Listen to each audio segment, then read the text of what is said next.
Harry's baby, Archie, was almost teething before we found out it was born. You know, I mean, it was. We were led to believe that she was gone into labour at 2:00 when the baby had been born many hours earlier. We were led to believe it was going to be a home birth, and it was at a hospital. There was that. The whole thing was just stage managed to suit them.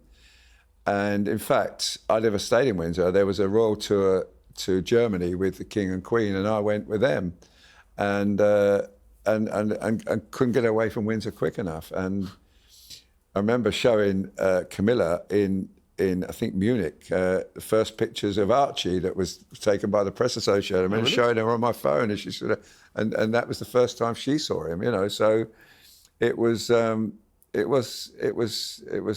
difficult times. I have to say though, you know, that first year of Meghan, that working with her on the road, I mean, you know, we went all over the country. I mean, she was incredible. I mean, I thought she was, and I was saying this, you know, I thought she was a great asset to the family.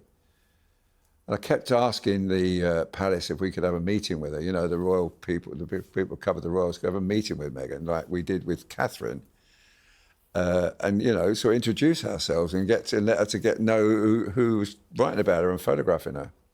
And I was assured it was going to happen, but it never did. And then pretty soon, like, you know, she'd made her mind up that they were going, and that was it. But do you get a sense that they made, if you're talking about the wedding, everyone was made to feel unwelcome?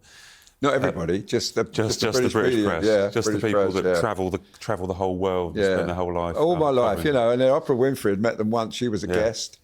The Clooneys, you know, the guests. I mean, never met them before, but they were the guests. And you know, I thought to myself, you know, this is all showbiz rubbish, you know. Did you get a sense then that they wanted out, that they wanted a California life, that they wanted showbiz, that they weren't interested? If they weren't interested in making people feel welcome at the wedding, it just seems to me they made a decision back in 7 years ago. That I'm looking. I mean, Oprah Winfrey was there, and then the first big interview they did was with Oprah Winfrey. And you know, most of that interview was left on the cutting room floor because it was so one-sided and it was so unfair. And I think about watching it now, and you know, the bit about Archie and the colour of his skin. And I knew they'd be seething. I knew the Queen would be seething. I knew that the Prince of Wales, Prince Charles, would be seething. It would be so unfair, because one thing they're not is racist. You know, they are not. I've been with the King all over Africa, all over South America. I've never seen only just engaging and enjoying the company of these people. So, you know, it would be no way that he would be like that. He's just and it was just an unfair thing to say. But it was, you know, I mean, she delivered it like an actress delivered it, and Oprah responded going, wow, you know, as though like, you know, it was awful. And then of course, some of the Netflix stuff and the book, oh God, you know, it was dreadful. But so to confirm, Arthur, you didn't do anything to celebrate Harry and Meghan's 7th wedding anniversary? I'll tell you what, no, I don't even... I'm surprised it lasted that long. No, many people said it wouldn't. It has. I mean, they're obviously, you know, they're probably happy together. They've got 2 lovely children. And it's one of the saddest things of all, Matt, of course, is that the children don't get to see their grandfather, either grandfather, you know, and that's really so awful, because they're not getting to meet their cousins and to know their cousins. And it's such a shame for them. Yeah, it is. Happier times this week. Buckingham Palace garden parties, Chelsea flower show as well. Can you give us just a flavour? You've done lots of them. We talked about 50 years, your golden anniversary, but you've done a lot of these. Can you just give a flavour of what it's like? And many people haven't attended a Buckingham Palace garden party. Yeah. I mean, they're, you know, the highlight in the calendar for many people. If you get a ticket and you get to go there, but what is it like at a garden party or Chelsea flower show when you're with the King, the Queen, Prince and Princess of Wales, etc.? Well, I've been to several garden parties with my wife, and they are amazing. I mean, first and foremost, everybody's beautifully dressed. I mean, the women must spend millions of pounds on clothes. They look lovely. And then, of course, the royals come out, and then there's a big line-up.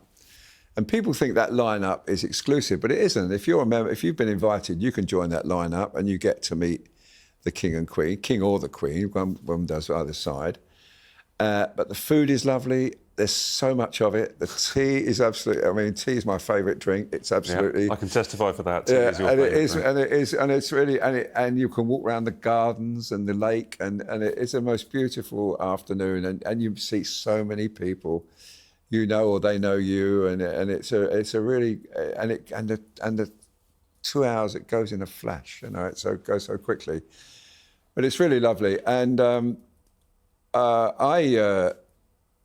I've been to the Chelsea Flower Show every year for the last 30 years, it must be. And every year, where the Queen used to go, the Queen was the patron of the Royal Horticultural Society. And the big thing is the route she takes through the gardens. Everybody desperately wants the Queen to come through the garden. And we had a very, very famous gardener called Peter Seabrook. Unfortunately, he's no longer with us, but one year he asked me to go and do some pictures for him, and I said, are the royals coming past your stand? We had a wonderful stand there, it was called Sunflower Street.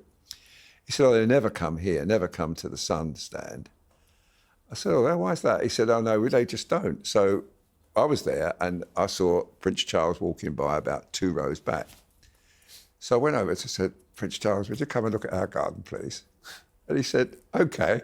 And he came over, and Peter, went straight into his Rahai eat mode, and he started telling the King about what they were doing. And it was a fascinating, it was called Sunflower Street, and there was a bridge across the top.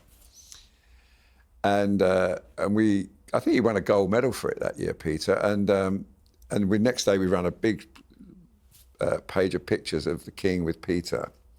The following year, we had the Queen Mother, Princess Margaret, the Emperor, the Crown Prince of Japan, and Chelsea Clinton all came to Peter's stand. And so it then became normal. And in fact, the last time the Queen, she came just before she died, the year before she died. And she came to Peter's stand, and Peter had got this special bouquet made of flowers he'd grown in his own garden for her. And I remember getting the Queen sort of smelling the flowers, and she came in a little carriage, you know, a little sort of cart. So legs were not too good to walk around. So it was, but this year I went, and the King and Queen were there, and of course they go separate routes. One of the nicest pictures I took on the route was when they passed each other or going their separate ways, and they were laughing at each other, meeting each other. So, you know, it's been a busy week. I mean, there's been garden parties, there's been the flower show, and now there's been a 6-week break. Well, exactly. Well, listen, I think we've covered everything for the week. As I say, we do have 6 or 7 weeks, but we will still be covering every single royal job that happens, every kind of royal story. Absolutely. Yeah. Right, thanks, Arthur. Thanks for coming on. I've had a great time chatting. It's a pleasure, Matt. It's a pleasure working with you, Matt, as well. We'll see each other in hopefully in Normandy for the D-Day celebration. Please God, yeah. Thanks very much. Thank you. Thanks so much for watching. If you like the show, then please subscribe for more royal content.